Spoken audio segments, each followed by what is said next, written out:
Olá, gente. Meu nome é Delfonso Carvalho. Eu estou aqui para falar um pouco sobre nossa profissão, tá? Medicina. E o meu intuito aqui é que nós possamos aprender mais sobre resoluções e pareceres do Conselho Federal de Medicina. Então, aqui eu vou falar da resolução do CFM, que é a 2121 de 2015. E ela foi publicada no Diário Oficial da União no dia 24 de setembro de 2015. Seção 1, página 117. E ela adota as normas éticas para a utilização das técnicas de reprodução assistida, sempre em defesa do aperfeiçoamento das práticas e da observância dos princípios éticos e bioéticos que ajudarão a trazer maior segurança e eficácia a tratamentos e procedimentos médicos, tornando-se o dispositivo deontológico a ser seguido pelos médicos brasileiros e revogando-se a resolução do CFM de 2013, publicada no dia 9 de maio de 2013, na página 119, seção 1 da página 119. O Conselho Federal de Medicina, no uso de suas atribuições conferidas pela Lei nº 3.268, dia 30 de setembro de 1957, alterada pela Lei 11.000, dia 15 de dezembro de 2004, regulamentada pelo Decreto 44.045,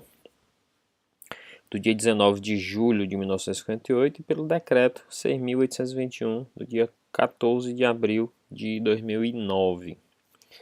Considerando a infertilidade humana como um problema de saúde, com implicações médicas e psicológicas, a legitimidade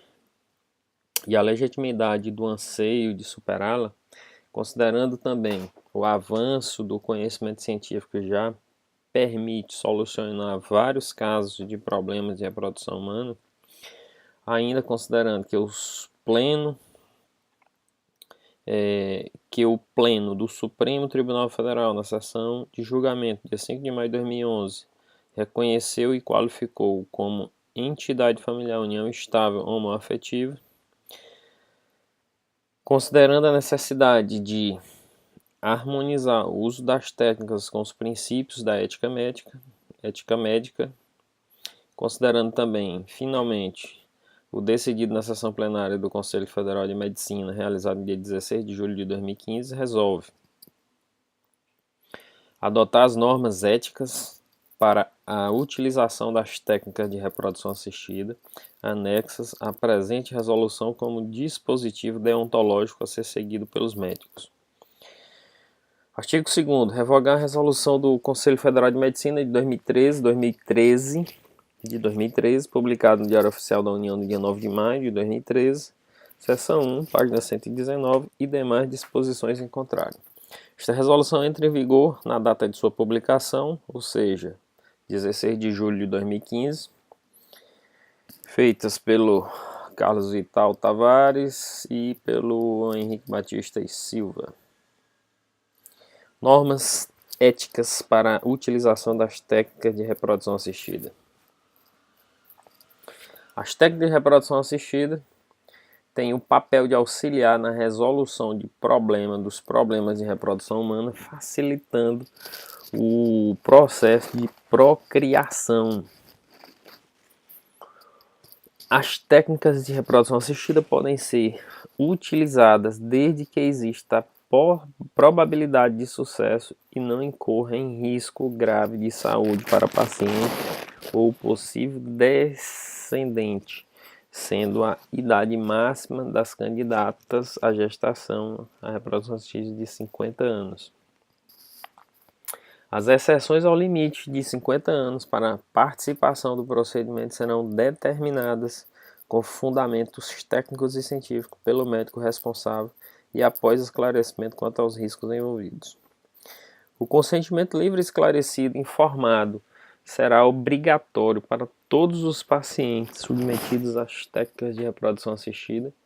Os aspectos médicos envolvendo a totalidade das circunstâncias da aplicação de uma técnica de reprodução assistida serão detalhadamente expostos, bem como os resultados obtidos naquela unidade de tratamento com a técnica proposta, As informações devem também atingir dados de caráter biológico, jurídico e ético. O documento de consentimento livre, esclarecido e informado será elaborado em formulário especial e estará completo com a concordância por escrito obtida a partir da dissolução bilateral e as pessoas envolvidas nas técnicas de reprodução assistida. O quinto, as técnicas de reprodução assistida não podem ser aplicadas com a intenção de selecionar o sexo, presença ou ausência de cromossomo Y, ou qualquer outra característica biológica do futuro filho, exceto quando se trata de evitar doenças do filho que venha a nascer. É proibida a fecundação de oócitos humanos com qualquer outra finalidade que não a de procriação humana. 7. O número máximo de oócitos e embriões a serem transferidos para a receptora não podem ser superior a 4. Quanto ao número de embriões a serem transferidos, fazem-se as seguintes determinações de acordo com a idade. Mulheres até 35 anos, até 2 embriões. Mulheres entre 36 e 39 anos, até 3 embriões. Mulheres com 40 anos ou mais, até 4 embriões. Nas situações de doação de óvulos e embriões, considera-se a idade da doadora no momento da coleta dos óvulos. 8. Em caso de gravidez múltipla, decorrente do uso de técnica de reprodução assistida, é proibida a utilização de procedimentos que visam redução embrionária. Pacientes das técnicas de reprodução assistida. Todas as pacientes, todas as pessoas capazes que tenham solicitado o procedimento e cuja indicação não se afaste dos limites desta resolução podem ser receptoras das técnicas de reprodução assistida, desde que os participantes estejam de inteiro acordo e devidamente esclarecidos conforme a legislação vigente. É permitido o uso das técnicas de reprodução assistida para os relacionamentos homoafetivos e pessoas solteiras, respeitando o direito da objeção da consciência de parte do médico. É permitida a gestação compartilhada em união homoafetiva feminina em que não exista infertilidade. 3. Referente às clínicas e centros de serviço que aplicam técnicas de reprodução assistida. As clínicas, centros ou serviços que aplicam técnicas de reprodução assistida são responsáveis pelo controle de doenças infecto-contagiosas, pela coleta, pelo manuseio, pela conservação, pela distribuição, pela transferência e pelo descarte do material biológico humano para paciente de técnica de reprodução assistida. Deve apresentar como requisitos mínimos um diretor técnico, obrigatoriamente um médico registrado no Conselho Regional de Medicina de sua jurisdição, com registro de especialidade em áreas de interface da reprodução assistida, que será responsável por todos os procedimentos médicos e laboratoriais executados. Um registro permanente, obtido por meio de informações observadas e relatadas por fonte competente, de gestações, dos nascimentos e das malformações de fetos ou recém-nascidos, provenientes das diferentes técnicas de reprodução assistida aplicadas na unidade em apreço, bem como dos procedimentos laboratoriais na manipulação de gametas e embriões. Terceiro, um registro permanente das provas diagnósticas a que é submetido o paciente, como a finalidade principal de evitar transmissão de doenças. Os registros deverão estar disponíveis para fiscalização dos Conselhos Regionais de Medicina. 4. Doações de gametas ou embriões. A doação não poderá ter caráter lucrativo ou comerciais.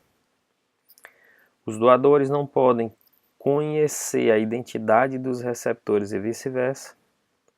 A idade limite para a doação de gametas é de 35 anos para a mulher e de 50 anos para o homem.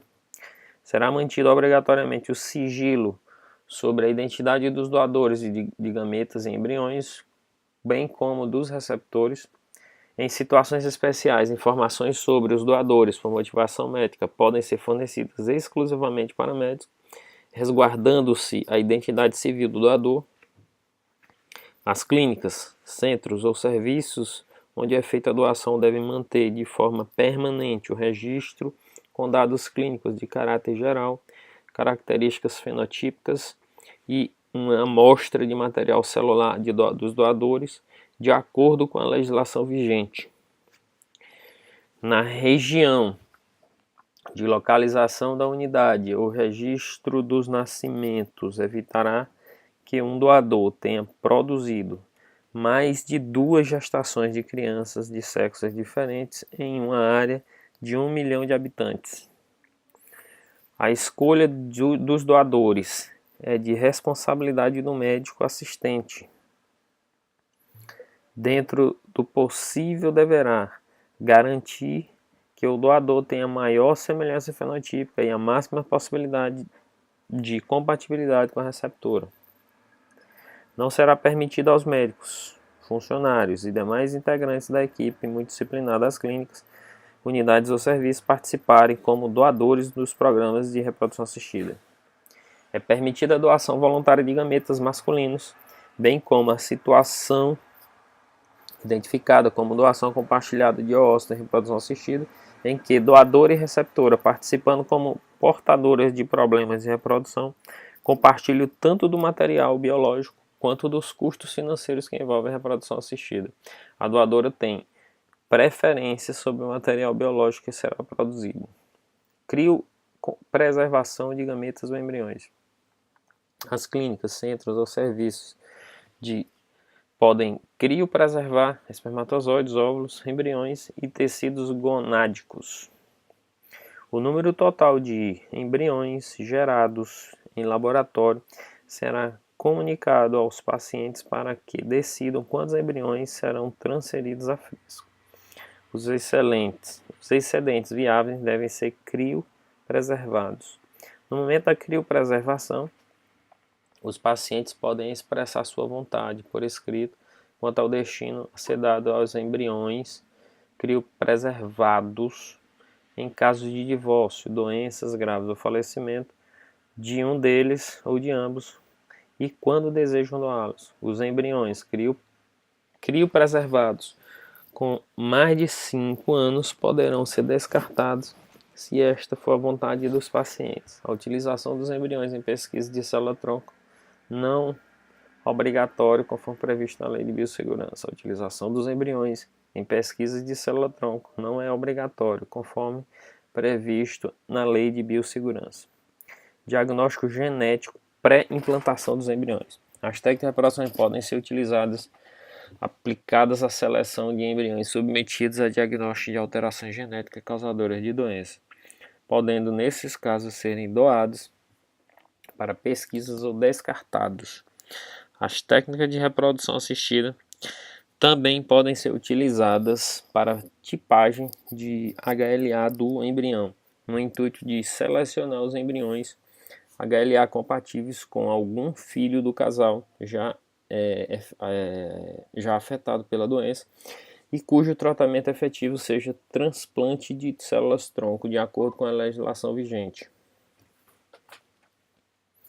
O tempo máximo de desenvolvimento de embriões in vitro será de 14 dias. Sobre a gestação de substituição doação temporária do útero. Nas clínicas, centros ou serviços de reprodução assistida podem usar técnicas de reprodução assistida para criarem uma situação identificada como gestação de substituição, desde que exista um problema médico que impeça ou contraindique a gestação na doadora genética ou em caso de união homoafetiva. As doadoras temporárias do útero devem pertencer à família de um dos parceiros em parentesco consanguíneo até o 4º grau. 1º grau, mãe. 2º grau, irmã, avó. 3º grau, tia. 4º grau, prima. Demais casos estão sujeitos à autorização do Conselho Regional de Medicina. A doação temporária do útero não poderá ter caráter lucrativo ou comercial. Nas clínicas de reprodução assistida, os seguintes documentos e observações deverão constar no prontuário do paciente: termo de consentimento livre, esclarecido, informado, assinado pelos pacientes e pela doadora temporária do útero, contemplando os aspectos biopsicossociais e riscos envolvidos no ciclo gravídico puerperal, bem como aspectos legais na filiação. Relatório médico com perfil psicológico atestando a adequação clínica e emocional de todos os envolvidos. Termo de compromisso entre os pacientes e a doadora temporária do útero que receberá o embrião em seu útero, estabelecendo claramente a questão da filiação da criança. Garantia por parte dos pacientes contratantes dos serviços de reprodução assistida, de tratamento e acompanhamento médico, inclusive por equipes multidisciplinares, se necessário, a mãe que doará temporariamente o útero até o puerpério. Garantia do registro civil da criança pelos pacientes pais genéticos, devendo esta documentação ser providenciada durante a gravidez. A aprovação do cônjuge ou companheiro apresentada por escrito se a doadora temporária do útero for causada ou viver em união estável. Reprodução assistida pós-mortem. É permitida a reprodução assistida pós-mortem, desde que haja autorização prévia específica do falecido para uso do material biológico criopreservado de acordo com a legislação vigente. Disposição final. Casos de exceção não previstos nesta resolução dependerão da autorização do Conselho Federal de Medicina. Exposição dos motivos da resolução CRM número 2121 de 2015. No Brasil, até a presente data, não há legislação específica a respeito da reprodução assistida. Tramita no Congresso Nacional há anos diversos projetos a respeito do assunto, mas nenhum deles chegou a termo. O Conselho Federal de Medicina age sempre na defesa do aperfeiçoamento das práticas, da obediência dos princípios éticos e bioéticos que ajudarão a trazer maior segurança e eficácia a tratamentos e procedimentos médicos. Manter a limitação da idade das candidatas à gestação da reprodução assistida até 50 anos foi primordial com o objetivo de preservar a saúde da mulher, que poderá ter uma série de complicações no período gravídico, de acordo com a medicina baseada em evidências. Os aspectos médicos envolvendo a totalidade das circunstâncias da aplicação da reprodução assistida foram detalhadamente expostos nesta revisão, realizada pela Comissão de Revisão da Resolução 2013 de 2013, em conjunto com os representantes da Sociedade Brasileira de Reprodução Assistida, da Federação Brasileira das Sociedades de Ginecologia e Obstetrícia e da Sociedade Brasileira de Reprodução Humana e Sociedade Brasileira de Genética Médica, sob a coordenação do conselheiro federal José Irã da Silva Galo. Esta é a visão da comissão formada que trazemos à consideração do plenário do Conselho Federal de Medicina, Brasília, 16 de julho de 2015. José Irã da Silva Galo, coordenador da Comissão de Revisão da Resolução número 2013 de 2013, reprodução assistida. Bem, aqui nós chegamos ao fim e aguardem novos vídeos com outras resoluções. Um grande abraço e fiquem com Deus.